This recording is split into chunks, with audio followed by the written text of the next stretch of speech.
Jangan itu menjadi yang membuat kita khawatir. Kami dulu ketika pilkada di Jakarta, Bapak sekalian, tidak ada satupun survei yang pernah memenangkan kita. Nggak ada, tidak ada. Bahkan litbang sebuah koran sangat terkenal, itu menempatkan kita jauh sekali di bawah. Kalahnya berlebihan. Sampai di ujung pun kita masih kalah. Jadi saya sering bilang, ini sebetulnya aspirasi masyarakat atau aspirasi penyelenggara survei ya.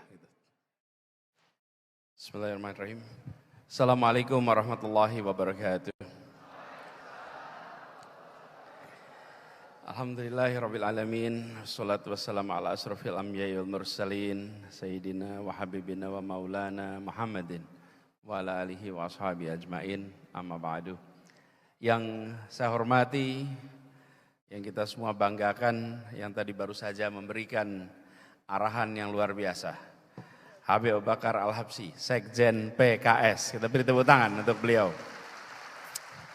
Semoga Habib Abu selalu sehat, dimudahkan dalam menjalankan amanah yang besar ini, sehingga keliling dari tempat satu ke tempat lainnya dan menebarkan inspirasi untuk kemenangan kita semua, insya Allah. Ketua BPW Jati Jaya, Pak Abdul Fikri Fakih, beserta seluruh pengurus BPW Jati Jaya, yang saya hormati juga para anggota DPR RI dari wilayah Jati Jaya, Sekretaris Fraksi Bu Lydia Hanifah yang saya hormati, kemudian Ketua DPW PKS DIY Pak Agus Masudi. Ketua, boleh tepuk tangan untuk beliau. Ini Beb, teman kuliah sebetulnya Beb. Teman kuliah.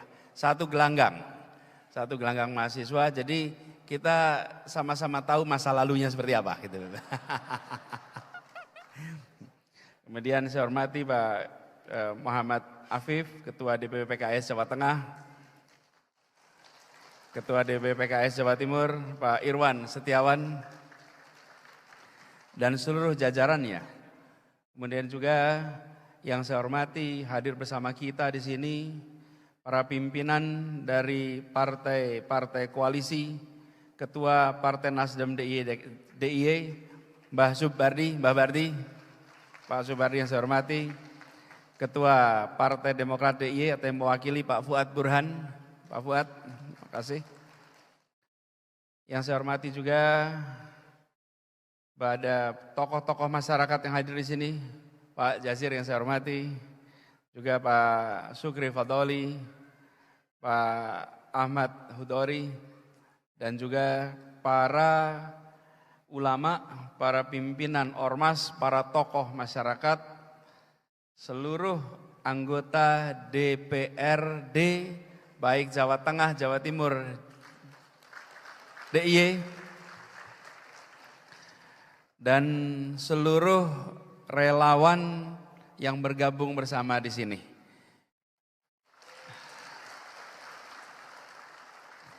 Saya bersyukur sekali hari ini bisa kembali ke Jogja. Gedung ini adalah salah satu gedung yang pada waktu itu kita rasakan kalau ada acara itu besar sekali. Masuk ruangan hari ini begitu dipenuhi PKS dan semangatnya, rasanya menjadi gedung yang sempit. Gedung yang kecil nih. Karena dulu semua di sini saya sampai ke depan tadi luar biasa. Insya Allah seperti dikatakan Habib Abu tadi, gelora semangat ini menandakan ikhtiar yang menghasilkan insya Allah kemenangan bagi kita semua.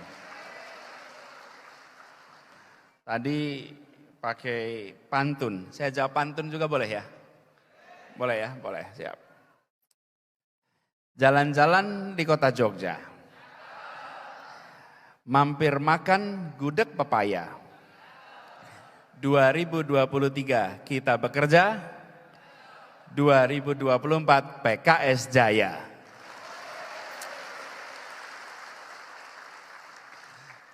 Lagi ya, boleh ya? Boleh. Jalan-jalan di sekitar Sleman, pulangnya lewat Jalan Kaliurang. Bersama dengan Koalisi Perubahan, insya Allah kita akan menang. Insya Allah. Alhamdulillah semangat yang sangat terasa ini insya Allah menggambarkan, mewakili apa yang sudah diikhtiarkan selama beberapa tahun belakangan ini. Bahwa PKS mengambil sikap sebagai champion, sebagai contoh di dalam proses demokrasi.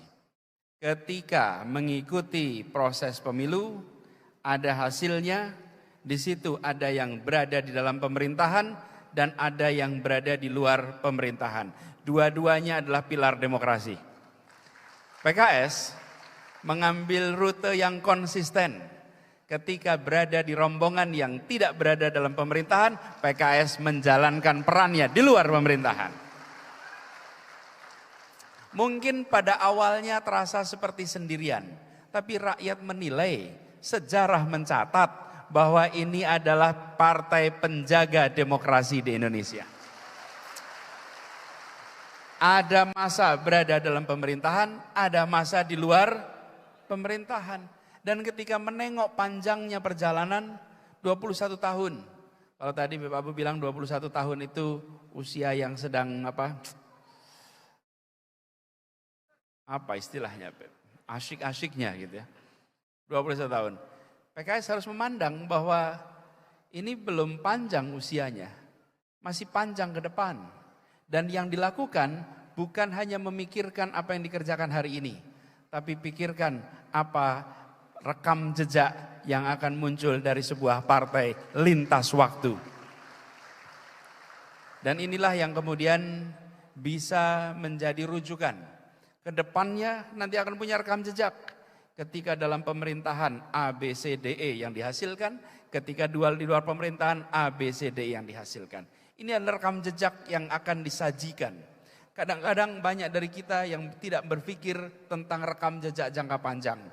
Karena itu 21 tahun perjalanan PKS adalah 21 tahun menjadi bekal ke depan dengan rekam jejak yang luar biasa. Tepuk tangan untuk PKS.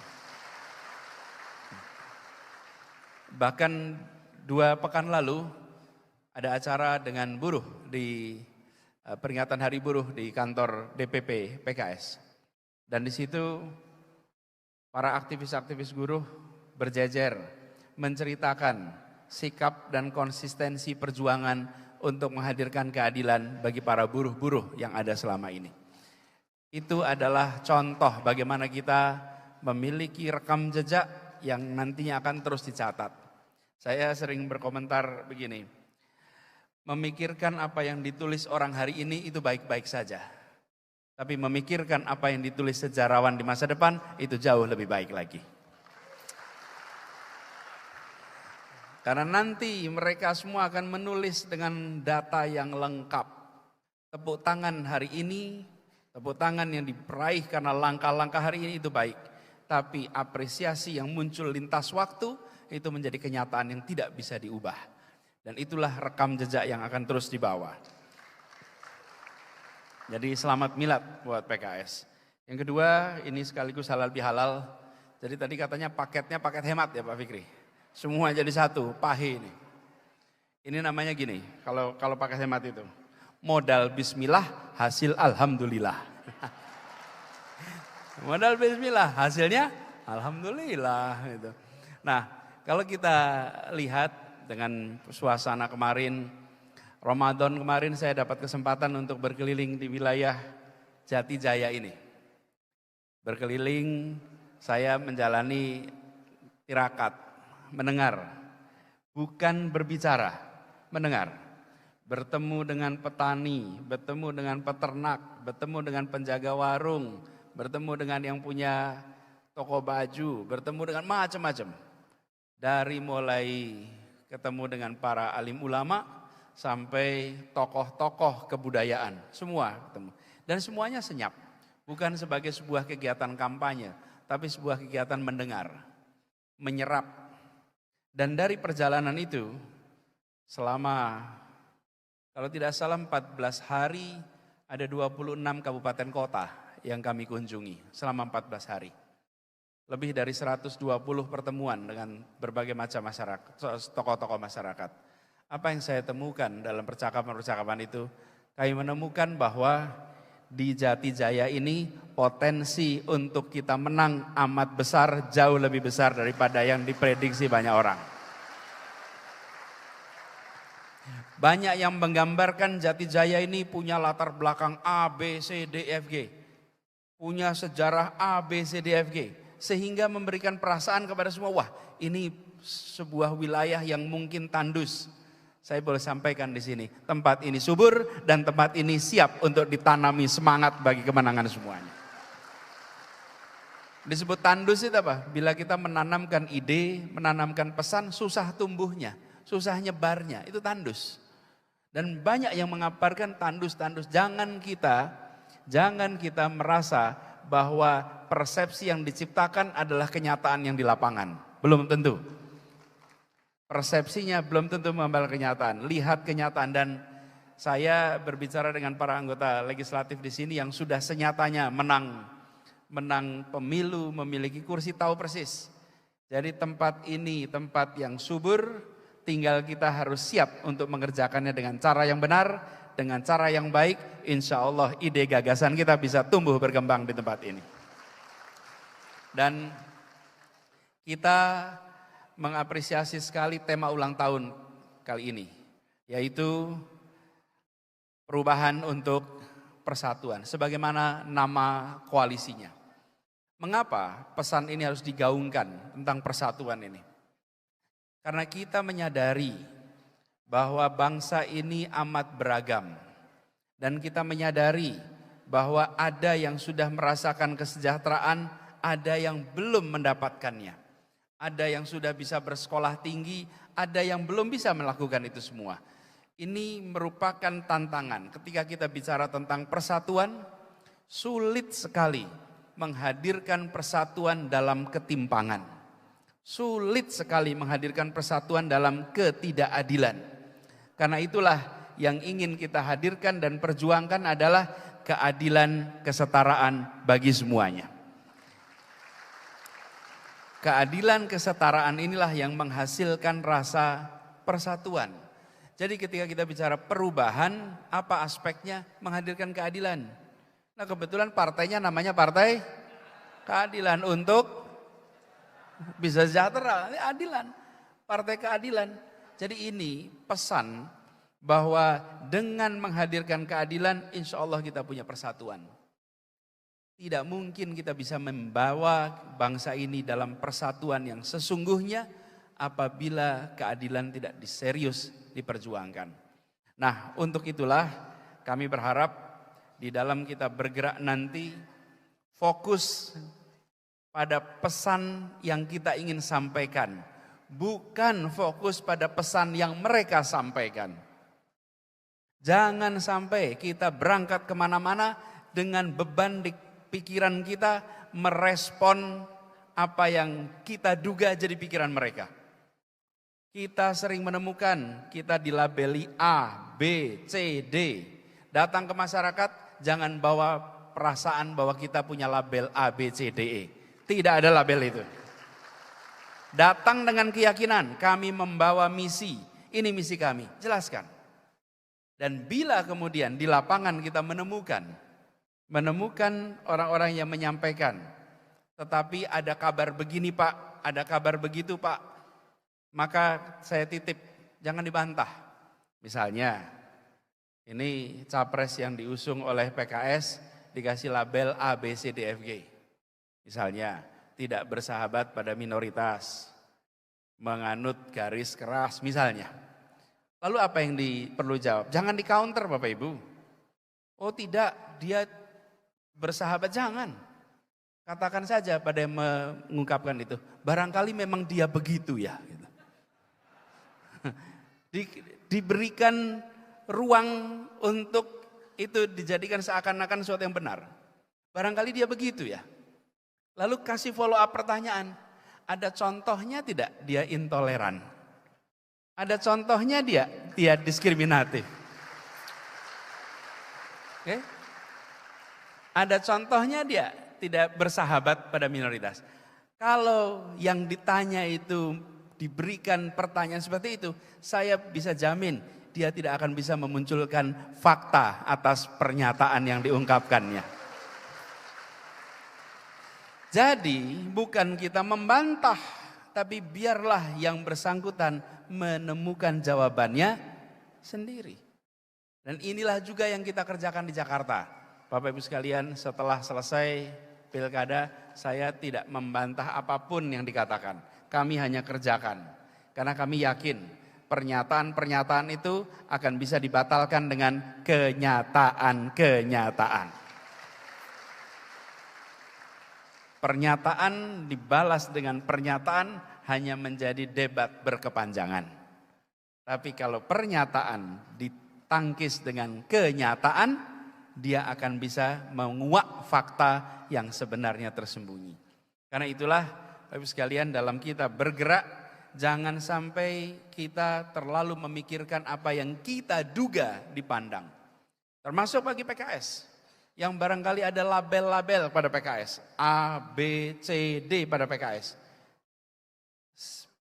Letakkan itu di samping. Maju dengan ide, maju dengan gagasan, maju dengan rencana.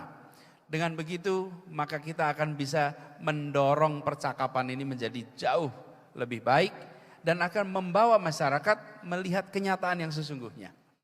PR yang kita hadapi adalah tanggung jawab kita kepada umat. Bahwa kita ingin PKS khususnya yang menjadi salah satu motor, artikulator bagi aspirasi umat mendapatkan porsi tempat yang lebih besar di dewan-dewan perwakilan kita di seluruh Indonesia. Itulah sebabnya kami melihat penting bagi semuanya untuk lebih positif. Jangan kita terlalu terbawa. Apalagi dalam kenyataan, saya ngobrol beberapa kali di lingkungan masyarakat, apa yang dipercakapan di sosmed dengan apa yang menjadi obrolan di masyarakat itu selisihnya jauh sekali. Gapnya jauh sekali. Nah, jangan sampai kita terbawa seakan-akan percakapan sosmed ini yang dirasakan umumnya di masyarakat. Dan kami melihat, Bapak sekalian, survei-survei yang dilakukan nih Pak Fikri tadi cerita, kita perlu fokuskan apa tema-tema, apa urusan-urusan yang dirasakan penting oleh masyarakat di Jawa Tengah, Jawa Timur, dan Jogja ini. Wilayah Jati Jaya ini apa sesungguhnya isu utamanya. Dan kalau kita bisa masuk dengan isu itu, membawa tawaran solusi, insya Allah di Jati Jaya kemenangan akan diantarkan untuk PKS. Saya memiliki keyakinan bahwa pemilih kita ini sudah terlatih untuk menghadapi berkali-kali pemilu. Walaupun di luar sana selalu ada berita-berita tentang penyimpangan dan lain-lain, tapi sesungguhnya porsi terbesar adalah tetap porsi orang yang memilih dengan apa yang dia yakini sebagai afiliasi, apa yang dia yakini sebagai misi, dan apa yang dia yakini sebagai pesan-pesan. Walaupun ada cerita-cerita penyimpangan, selalu ada. Cuman kadang-kadang kita membicarakan problem daripada membicarakan yang bukan problem. Dan itu yang membuat semesta kita sering dipenuhi dengan berita-berita yang isinya problem. Tapi sesungguhnya kalau kita dorong tema-tema yang langsung menyentuh masyarakat dan dibawakan dengan kredibilitas, insya Allah itu akan bisa direspon dengan amat positif. Apalagi akhir-akhir ini kita menyaksikan bahwa ikhtiar untuk membawa perubahan sering mendapatkan tantangan. Tadi Pak Sekjen Beb Abu menceritakan bahwa tantangan yang dihadapi itu cukup besar. Tapi memang, Bapak sekalian, kalau kita mau berjalan menuju puncak, jalan itu mendaki. Tidak ada jalan ke puncak yang menurun. Kalau ada jalan ke puncak yang menurun, saya pengen lewat jalan itu. Tidak ada. Semua jalan menuju puncak pasti mendaki. Kalau kita jalan lalu landai, berarti kita tahu ini tidak menuju puncak. Pada saat kita jalan dronjong, kata orang Jawa, malah turun ke bawah, berarti ini tidak menuju puncak. Tapi ketika kita jalan terasa mendaki, terasa berat, maka tahulah kita bahwa kita sedang menuju ke puncak-puncak baru perjuangan ini. Ini kita jalan ke puncak dan inilah yang terjadi. Ini pengalaman saya juga dulu ketika di Jogja. Kalau naik ke Kaliurang, Kaliurang itu bagi yang di luar Jogja, sisi utara Jogja ini ada Kaliurang. Nanti dari sana bisa, sebenarnya bukan Kaliurangnya, Bebeng namanya. Nanti naik ke atas Merapi. Itu kalau kita berangkat biasanya sekitar jam 9, jam 8 sampai ke puncak. Itu kalau perjalanan gelap, nggak bisa lihat dengan jelas, sederhana saja.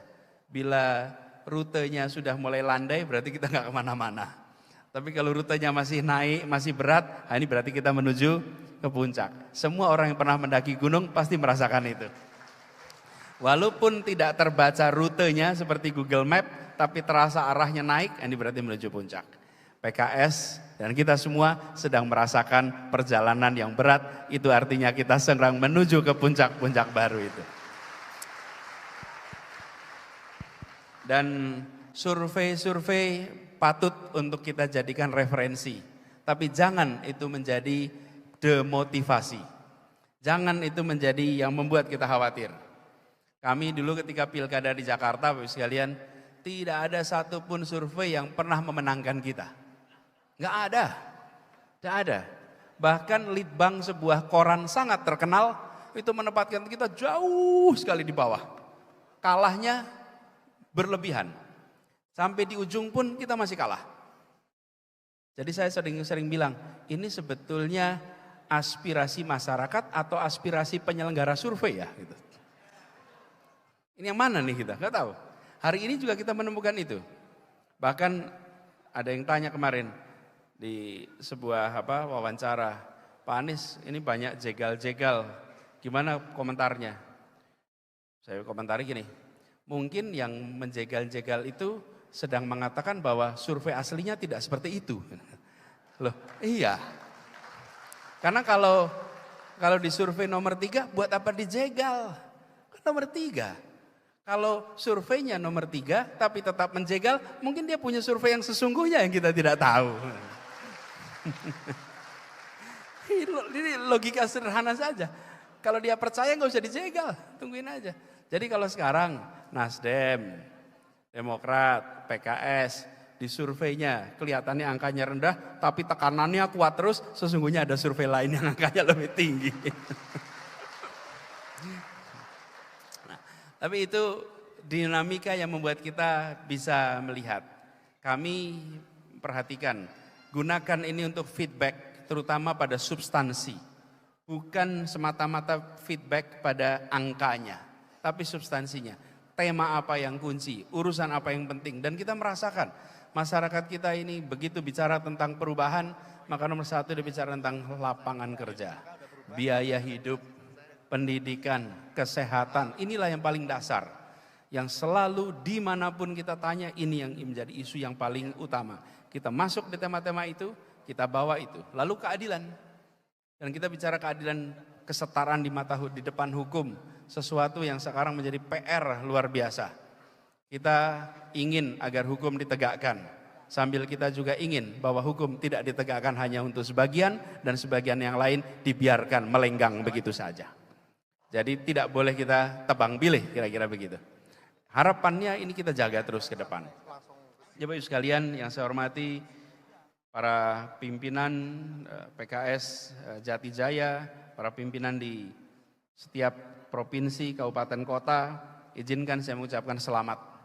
Insyaallah pengalaman yang kemarin dimiliki selama bertugas menjadi bekal, dan bagi para calon yang baru pertama kali maju, insyaallah BIMTEK ini membawakan bekal yang baik untuk nanti berkompetisi di lapangan. Kita yakin apabila sudah kita niati, insyaallah Allah bukakan jalannya. Fa idza azamta fatawakkal Allah. Dan kita yakin bahwa pertolongan itu akan datang. Dan kita melihat betul ruang perubahan itu cukup besar. Manfaatkan, dan dari Jogja kita berkumpul, kita kirimkan pesan perubahan untuk Jawa Tengah, untuk Jawa Timur, dan untuk DIY. Terima kasih. Assalamualaikum warahmatullahi wabarakatuh.